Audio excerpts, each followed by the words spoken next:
श्री स्वामी समर्थ. जय जय स्वामी समर्थ. तुमचं कुलदैवत आई तुळजाभवानी माता आहे का? पण अजूनही मनात प्रश्न आहेत की आईला खरंच प्रसन्न कसं करायचं, तिची पूजा कशी करायची, ओटी कधी भरावी, कुठल्या दिवशी तिचं दर्शन घ्यायला जावं आणि तिची कृपा कायम राहण्यासाठी आपण काय केलं पाहिजे किंवा कोणती सेवा केली पाहिजे. बऱ्याच जणांना आपली कुलदैवता कोण आहे हे माहिती असतं, पण तिची सेवा नेमकी काय करावी, कशी करावी हे आपल्याला माहीत नसतं. आणि म्हणूनच आजच्या या व्हिडिओमध्ये आपण जाणून घेणार आहोत तुळजाभवानी मातेचे महत्त्व, ती कशी प्रसन्न होऊ शकते आणि तिच्या कृपेसाठी कोणते खास उपाय करावे लागतात. चला तर मग जाणून घेऊया. त्याआधी आपल्या चॅनलवरती नवीन असाल तर आपल्या चॅनलला सबस्क्राईब करा. तुळजाभवानी आईची पूजा विधी, नियम, ओटी, दर्शन आणि प्रसन्न होण्यासाठी काही खास उपाय आपण इथे बघणार आहोत. कारण तुळजाभवानी आई ही महाराष्ट्राची कुलस्वामिनी मानली जाते आणि 3 शक्तिपीठांपैकी एक मानली जाते. तुळजापूर येथील तुळजाभवानी मंदिर हे भक्तांचे श्रद्धास्थान मानले जाते. मग पूजेसंदर्भातील काही सविस्तर माहितीला आपण इथं सुरुवात करूया. सर्वात आधी जाणून घेऊया तुळजाभवानी आईची पूजाविधी आणि नियम काय आहेत.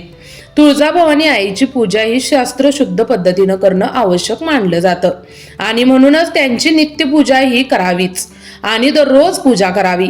त्यासाठी सकाळी लवकर उठून स्वच्छ स्नान करून वस्त्र परिधान करावीत. स्वच्छ मंदिर, देवघर, पूजा स्थान हे स्वच्छ ठेवावं. तुळजाभवानीच्या मूर्तीसमोर तुपाचा किंवा तेलाचा दिवा लावावा. देवीला हळद, कुंकू, गंध, फुलं, तुळशीपत्र आणि नैवेद्य अर्पण करावे. नैवेद्यामध्ये खीर, पुरणपोळी किंवा साखरेसारखा खळा अर्पण करावा आणि नंतर तुळजाभवानी आईच्या मंत्राचा जप करावा.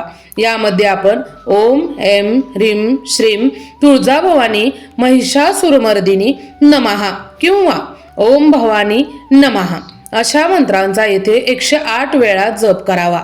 त्यानंतर तुळजाभवानी आईंची आरती म्हणावी. पूजेनंतर प्रसाद ग्रहण करावा आणि कुटुंबियांना सुद्धा वाटावा आणि संध्याकाळच्या पूजेत पुन्हा स्वच्छता करून दिवा लावावा. फुलं, अगरबत्ती आणि नैवेद्य अर्पण करावा. मंत्र जप आणि आरती करावी. पूजा करतानाचे नियम काय तर पूजा करताना मन शुद्ध आणि एकाग्र ठेवावं. मांसाहार, मद्यपान आणि तामसिक आहार टाळावा. ज्या घरामध्ये आई तुळजाभवानीची पूजा केली जाते ना, त्या घरात कधीही रविवारी, सोमवारी, बुधवारी, एकादशी आणि ग्रहणाच्या दिवशी तुळशीपत्र तोडू नये. पूजास्थान स्वच्छ ठेवावं. विशेषतः तुळशीच्या निवासस्थानाजवळ कचरा किंवा घाण ठेवू नये. पूजा करताना शांतता राखावी आणि कोणत्याही प्रकारचे नकारात्मक विचार टाळावे.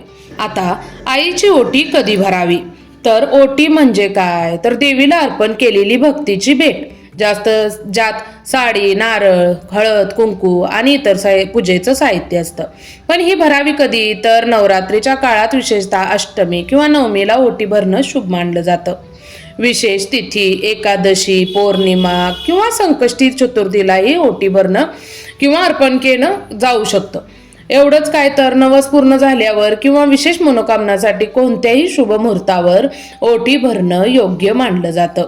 आता ही ओटी कशी भरायची तर साडी, नारळ, हळद, कुंकू आणि फुले यांचा समावेश असलेली ओटी तयार करायची.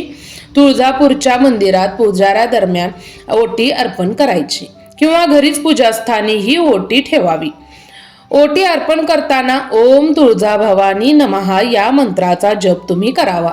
आता तुळजाभवानी आईच्या दर्शनाला कधी जावं असाही तुम्हाला प्रश्न पडत असेल तर मग नवरात्रीच्या काळात तुळजापूर मंदिरात दर्शनाला जाणं हे अत्यंत फलदायी मानलं जातं. विशेषतः अष्टमी, नवमी आणि दसऱ्याला भक्तांची खूप गर्दी झालेली असते. शिवाय मंगळवार आणि शुक्रवार हे वार सुद्धा तुळजाभवानीसाठी विशेष मानले जातात. पौर्णिमा आणि एकादशी या तिथींनाही सुद्धा दर्शन घेणं शुभ मानलं जातं. मात्र तुळजापूर मंदिरात सकाळी 6 वाजता पंचामृत अभिषेक होतो आणि त्यानंतर दर्शन घेणं हे शुभ मानलं जातं. याही व्यतिरिक्त शारदीय आणि शाकंभरी नवरात्रीच्या काळात दर्शनाला जाणं शुभ मानलं जातं.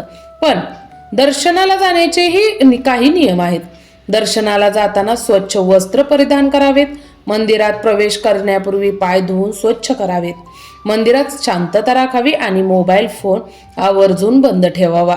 यामुळे आपल्याला तुळजाभवानीच्या आईच्या दर्शनात कितीही रांगा असल्या तरी त्यात प्रसन्नता, शांतता आणि देवीचं दर्शन घडतं असं सांगितलं जातं. तुळजाभवानी आईला प्रसन्न करण्यासाठी काय उपाय करावेत तर आपण मंत्र जप करू शकता, तुळशी पूजन देखील करू शकता, उपवास करू शकता आणि दीप प्रज्वलन सुद्धा करू शकता. दान, नवस, ध्यान आणि भक्ती सुद्धा करू शकतो. मग कोणत्या मंत्रांचा जप इथे करावा तर त्यामुळे आपलं भाग्य उजळेल तर ओम ऐं ह्रीं श्रीं तुळजाभवानी माता महिषासुरमर्दिनी नमः किंवा ओम भवानी नमः या मंत्रांचा तुम्ही आवर्जून रोज 108 वेळा जप करावा. नवरात्रीत सुद्धा दुर्गा सप्तशतीचा पाठ करणं अत्यंत फलदायी मानलं जातं. एवढंच काय तर तुळजाभवानी मातेला तुळशी अत्यंत प्रिय आहे. तुळशीच्या पानांचा नैवेद्य अर्पण करावा. तुळशी रूपाची नियमित पूजा करावी आणि पाणी अर्पण करावं आणि आई तुळजाभवानीचं नामस्मरण करत राहावं. धन्यवाद, धन्यवाद, धन्यवाद.